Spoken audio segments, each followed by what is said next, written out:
వృషభం వారికి గనక చూసుకున్నట్లయితే మీకు ఈ పక్షంలో మొట్టమొదటిగా 3వ తేదీ గ్రహణం మీ యొక్క లగ్నం లేదా రాశి నుంచి 4వ భావంలో పడుతుంది.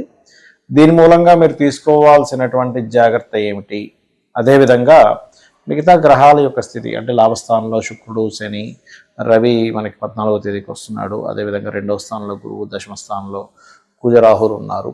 ఈ యొక్క గ్రహస్థితిని అనుసరించి బుధుడు కూడా ఉన్నాడు, బట్ వక్రిస్తున్నాడు. మీకు ఎటువంటి ఫలితాలు జరగనున్నాయి, ఏ విషయాల పట్ల మీరు జాగ్రత్తగా ఉండాలి అనేటువంటి అంశాలు చెప్తుంది నేనైనప్పటికీ చెప్పిస్తుంది సాక్షాత్ లలితా అమ్మవారిగా భావిస్తూ ఆ లలితాంబిక అమ్మవారి యొక్క అనుగ్రహం పరిపూర్ణంగా కలగాలని మనస్ఫూర్తిగా కోరుకుంటూ, ప్రధానంగా ఇక్కడ మరొక విషయం ఏంటంటే ఈ గ్రహణం అనేటువంటిది 4వ భావంలో జరుగుతున్నందుకు ఇది యాక్చువల్గా మీ రాశి వారికి గ్రహణం న్యూట్రల్, పెద్దగా ఎఫెక్ట్ ఉండదు. కానీ ఒక విషయంలో జాగ్రత్తగా ఉండాలి. ఏమిటది?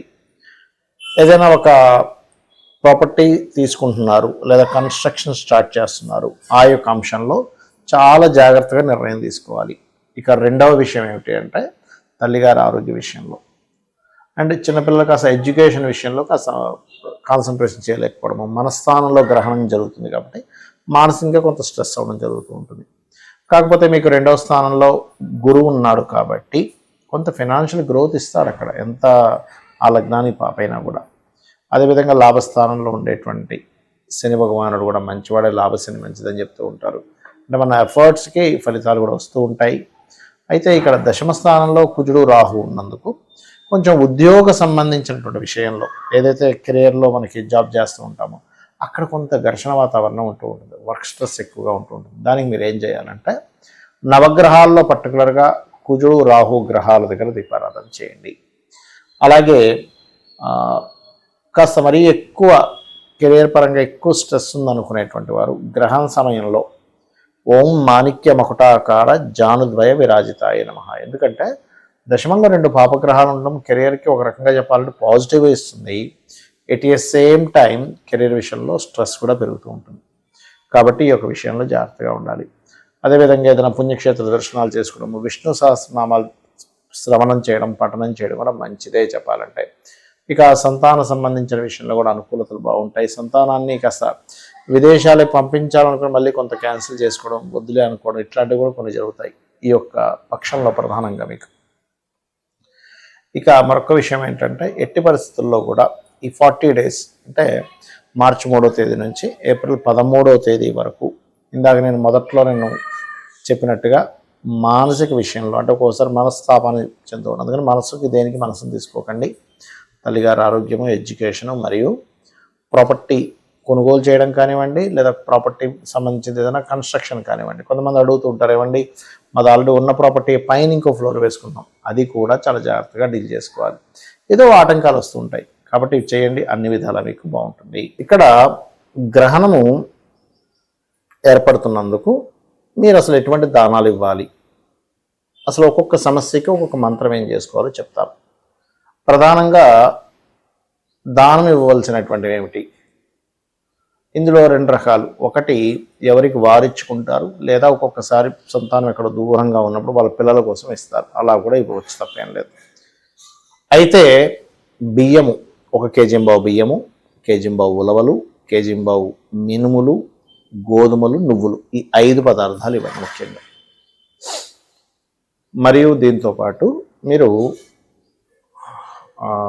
వెండికి మన ఇత్తడికి సంబంధించి, వెండి కాదండి, వెండి చాలా రేటు ఉంది, ఇత్తడికి సంబంధించి చిన్న గిన్నె తీసుకొని దాంట్లో ఆవు నెయ్యి పెట్టి, ఏదైనా లోహాలు, పంచలోహాలు, రాగిలో వాటిలో వీటిలో ఉంటాయి, సూర్య చంద్ర ప్రతిమలు మరియు నాగ పడగలు ఉంటాయి, ఆ రెండింటిని ఇవ్వాలి, గుర్తుపెట్టుకోండి.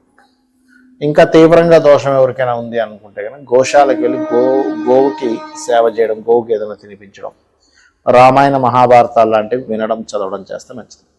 అయితే గ్రహణ సమయంలో, గ్రహణం అనగానే భయపడ్డం కాదు, ఇక్కడ మీరు బాగా అర్థం చేసుకోండి, ఇది సాధన చేసుకోవడానికి గొప్ప సమయము అని మీరు అర్థం చేసుకోవాలి గ్రహణ సమయం. ఓకే, మీరు ఇక్కడ గ్రహణం మీకు కనబడకపోయినా 4:35 గ్రహణ సంబంధించిన పట్టు స్నానం చేసి కూర్చొని 7:30 వరకు కూర్చోవచ్చు జపం, తర్వాత విడుపు స్నానం చేయొచ్చు.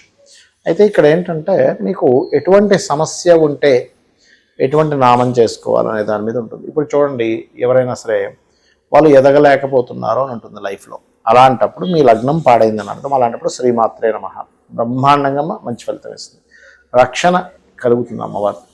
అలా కాదండి, మాకు ఫైనాన్షియల్గా బాగా ఇబ్బంది ఉంది, ఆ గ్రహణ సమయంలో ఏ మంత్రం చేసుకోవాలి అంటే ఓం సంపత్కరీ సమారూఢ సింధుర వ్రజ సేవితాయ నమః, లేదా ఓం ధర్మాధ్యక్ష ధనాధ్యక్ష ధనధాన్య వివర్ధిని నమః. అలా కాదు, మేము ఏది మాట్లాడినా మిస్కమ్యూనికేషన్స్ అయిపోతుంది, మాట్లాడాలంటే భయం వేస్తుంది, ఎక్కడ వీళ్ళు ఎవరితో ఏదైనా ఇబ్బంది అవుతుంది అంటూ ఉంటారు కొంతమంది. ఎక్కువగా స్త్రీలు ఎక్కువగా ఈ విషయంలో, పురుషులు కూడా ఎదుర్కొంటారు. దీనికి ఏమిటి లలిత సహస్రనామాల్లో ఆ 4 గంటల సేపు చేసే మంత్రం ఓం కర్పూర వీటికామోద సమాకర్ష దిగంతరాయ నమః. అలా కాదండి, నాకు గృహం కొనుక్కోవాలనుంది, లేదా ఎడ్యుకేషన్లో డిస్టర్బ్ అవుతున్నప్పుడు ఏం చేయాలి? ఎడ్యుకేషన్లో కన్నా మీరు డిస్టర్బ్ అవుతున్నట్లయితే మీరు దక్షిణామూర్తి స్తోత్ర పఠనం చేసుకోవచ్చు చక్కగా, లేదా లలితాసహస్రనామాల్లో ఓం శుద్ధ విద్యాంకురాకార ద్విజపంక్తి ద్వయోజ్వలాయ నమః. లేదండి మాకు గృహ సంబంధించిన అంటే మణిద్వీప వర్ణన చేసుకోవచ్చు చక్కగా. అదేవిధంగా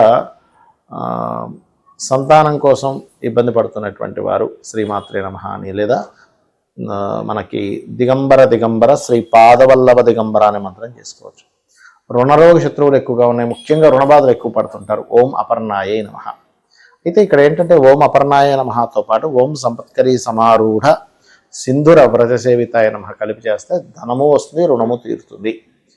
అదేవిధంగా వివాహం అవ్వట్లేదు అనుకుంటే ఓం కామేశబద్ధ మాంగళ్య సూత్ర శోభిత కందరాయ నమః. వివాహ జీవితం బాగాలేదు అనుకున్నప్పుడు ఓం శివకామేశ్వరాంకస్థ శివ స్వాధీన వల్లభాయ నమః.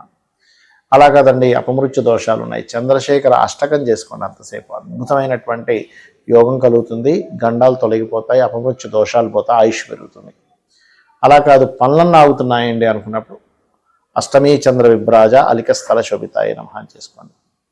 మరి కొంతమందికి హైయర్ ఎడ్యుకేషన్లో ఇబ్బంది ఉంటుంది, అలాంటప్పుడు మీ 9వ అధిపతి ఎవరో దానికి సంబంధించిన దానం ఇవ్వడము, మరియు ముఖ్యంగా హయగ్రీవ స్తోత్రం చేసుకోవడం అన్నిటికంటే ఉత్తమం. ఇక మీకు కెరియర్ పరంగా బాగాలేదు, కెరీర్ పరంగా చాలా ఇబ్బంది పడుతున్నారు అనుకోండి, ఓం మాణిక్య మకుటాకార జానుద్వయ విరాజితాయే నమః. ఖచ్చితంగా ఎదుగుతారు. హ్యాపీనెస్ లేదండి, అదేవిధంగా మనకి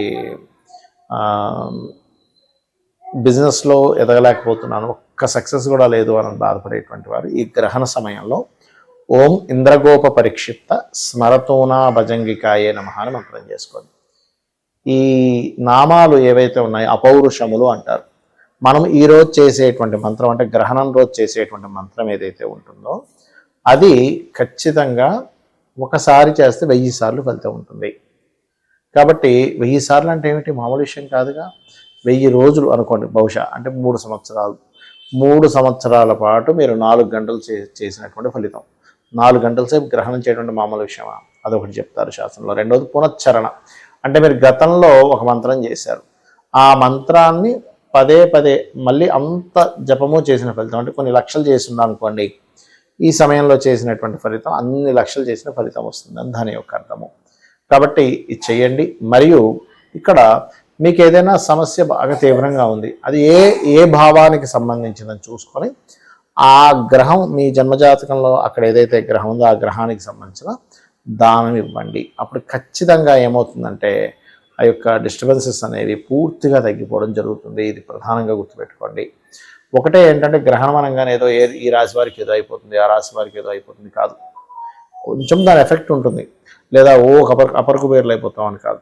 మీరు అన్నిటికంటే ముఖ్యమైనటువంటిది పూర్వజన్మ కర్మల్ని పాపాలని మంత్రము ద్వారా తగ్గించుకునేటువంటి గొప్ప అవకాశము అనేటువంటి విషయాన్ని మీరు గుర్తెరిగి మనసుని లగ్నం చేసి చేయండి. మంత్రం చాలామంది ఏం చేస్తారంటే ఏదో చేస్తున్నాం అంటే చేస్తున్నాం, అలా మనసు లగ్నం చేసి మనసుతో చేయండి. ఇప్పుడు ఆలోచనతో చేస్తాము, మనసు మైండ్లో తిప్పుకుంటూ, లేదా మనం నోటితో చేస్తాం, అలాగే మనసుతో చేయండి. మనసుతో చేయాలనే ప్రాక్టీస్ చేయండి. ఖచ్చితంగా మీకు దాని యొక్క ఫలితం 100% కలుగుతుంది. శ్రీమాత్రే నమః.